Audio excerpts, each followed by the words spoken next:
এতিয়া এটা কথাই ঠিক যে আমি ৰাইজো সজাগ হ'ব লাগিব। সকলো ৰাইজে সজাগ সচেতন সক্ৰিয় হ'ব লাগিব। কেৱল চৰকাৰে সকলো কৰি দিব নোৱাৰে।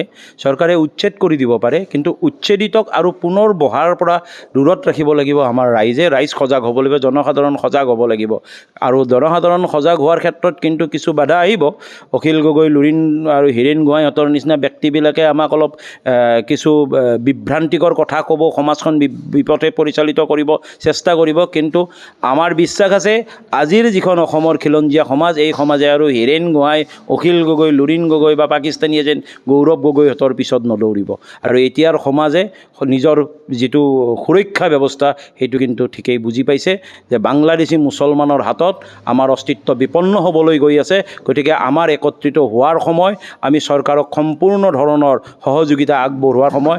ইয়াত দল বা ৰাজনীতিৰ ঊৰ্ধত উঠি অসমৰ খিলঞ্জীয়া ভূমিপুত্ৰৰ অধিকাৰ প্ৰতিষ্ঠিত কৰাৰ সময়। ইয়াত ভূমিপুত্ৰৰ প্ৰভুত্ব থাকিবই লাগিব, এইটো বাৰম্বাৰ আৰু সঁচা কথা।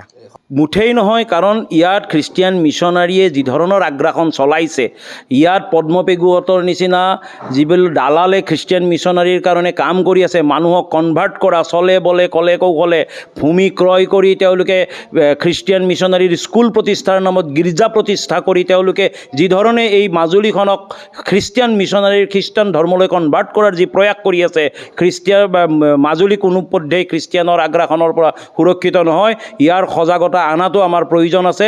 ইয়াত খ্ৰীষ্টিয়ান মিছনাৰীৰ গীৰ্জা যাতে নাবাঢ়ে, মানুহখিনি যাতে খ্ৰীষ্টিয়ান ধৰ্মৰ পৰা পুনৰ নিজ ধৰ্মলৈ উভতি আহে, তাৰ কাৰণে আমাৰ কাম কৰাৰ থল আছে। আমি কাম কৰিম এই ক্ষেত্ৰত।